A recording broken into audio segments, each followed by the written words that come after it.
Celebrity Buff here, and I have to tell you, Wishbone the television show was one of my all-time favorites growing up as a kid. There was something different about it, something relatable, something someone can watch and know that this was going to be a great show. What else better than to watch a dog playing so many characters from books that we all know and love, and the dog acting like he is the character? What made the show great? What was so awesome about it? Well, let's dive into this episode of Wishbone. What's the story, Wishbone? What's this you're dreaming of? Such big imagination on such a little bud. What's the story, Wishbone? Do you think it's worth a look? It kinda seems familiar, like a story from a book. Shake a leg now, Wishbone, let's wag another tail. Sniffing out adventure with Wishbone on the trail. Come on, Wishbone, what's the story, Wishbone? What's the story, Wishbone? What's the story, Wishbone? What's the story, Wishbone? Wishbone was a half-hour live-action children's television show which ran from 1995 to 1998 and was broadcast on PBS Kids. The show's title character is a Jack Russell Terrier who tells famous stories and acts as though he is the character. What I always felt was interesting about the show is it grabbed the viewer's attention. Wishbone's owner, Joe, could be having a problem with life, or one of his families or friends could be having a struggle or a dilemma, and Wishbone would see it, observe it, and then get a book and tell about how this character in this book had the same exact struggle in some way, and yet how he was able to conquer that struggle, that problem in life. Can it really solve all of his problems? Only time will tell. In 1895, H.G. Wells sent readers into the future with the science fiction classic, The Time Machine. And it always made you think, if this character in that book can do it, so could I. I can do it. Nothing is impossible. The math test. We got him back today. Can I see it?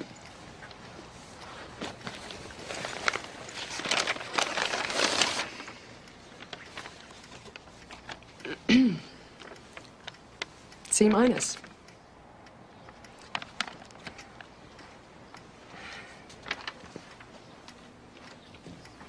Joe, I know that you're working very hard, but if you don't make a B on your report card, I can't let you try out for basketball. He got a C minus?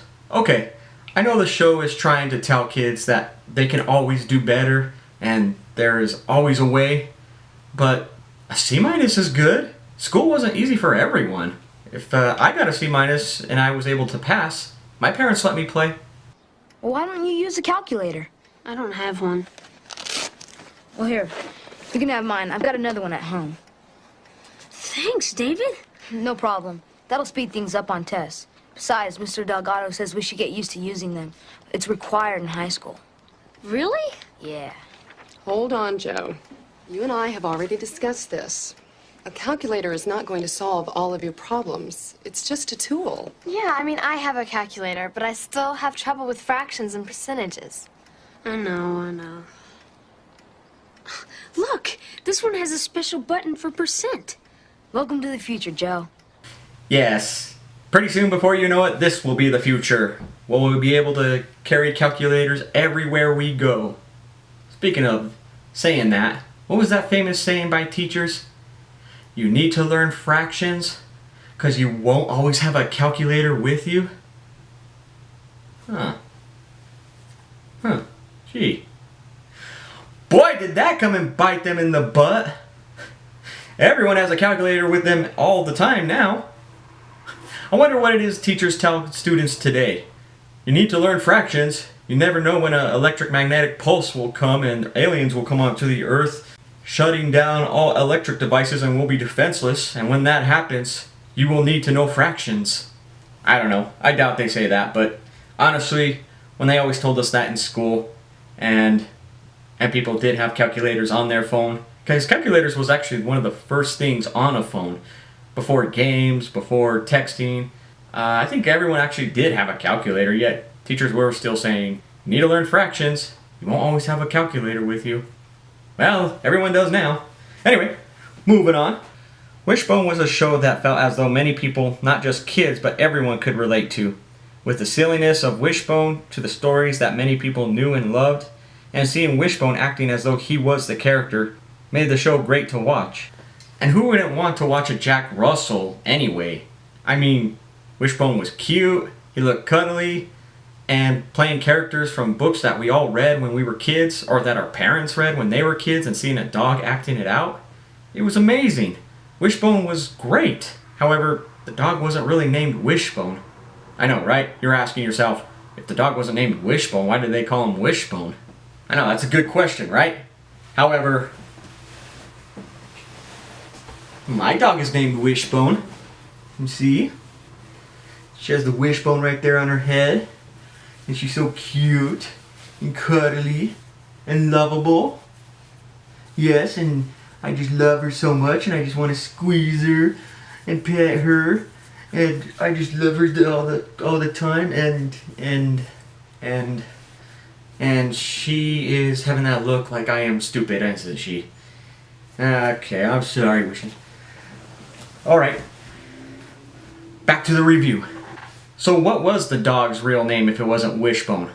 Actually, his real name was Soccer. Let's get to know a little bit more about Soccer, aka Wishbone. Soccer was born May 17th, 1988. He was an American animal actor, a veteran of many television commercials for companies like Nike Athletics and Mighty Dog Food. He became famous portraying the talking dog Wishbone in the PBS television series of the same name. Chosen from more than 100 dogs who auditioned for the role, Soccer appeared almost in every episode of the show during its run. He lived with his trainer, Jackie Martin Captain, on the Plano, Texas ranch where the Wishbone series was filmed, and he was buried there after his 2001 death. Soccer's role as Wishbone was considered to be one of the most beloved TV dogs of the 1990s. That I agree with. My two favorite episodes of Wishbone was when he played Dr. Frankenstein. Yes! I've done it! I've done it! What? What is this?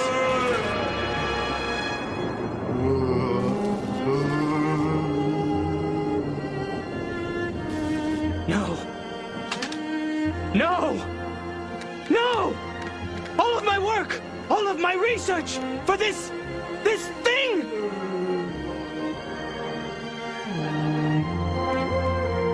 Stay away from me! I said stay away from me! I reject you! You're a monster! Be gone when I return! And Bark to the Future. The hero of our story is a man who will defy convention. He is a man who will use technology to redefine travel.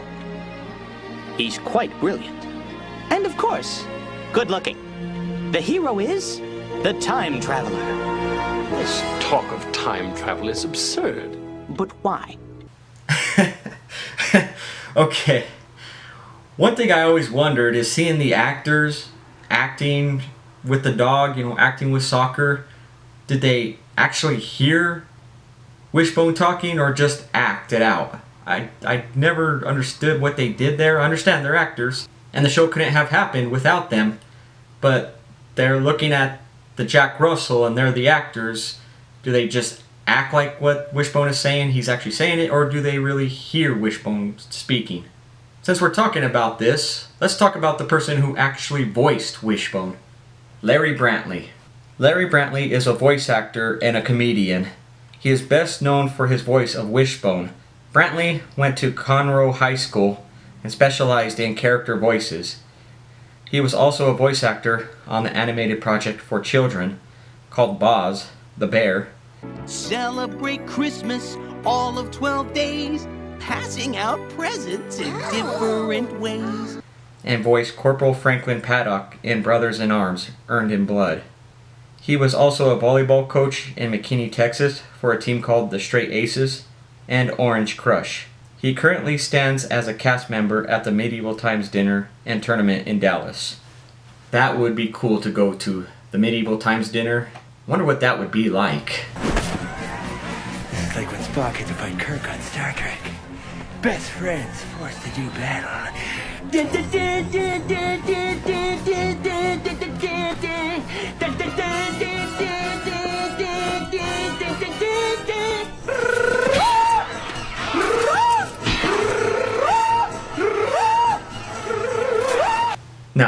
Now, I'm sure it'd be much funner than that.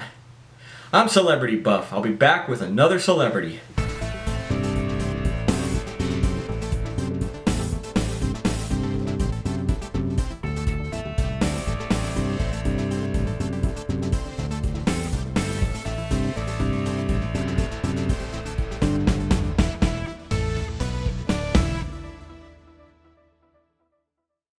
Hey, B.Freel here. I hope you liked that episode, and if you do, there are plenty of more episodes of Celebrity Buff on my page here on YouTube, Celebrity Buff.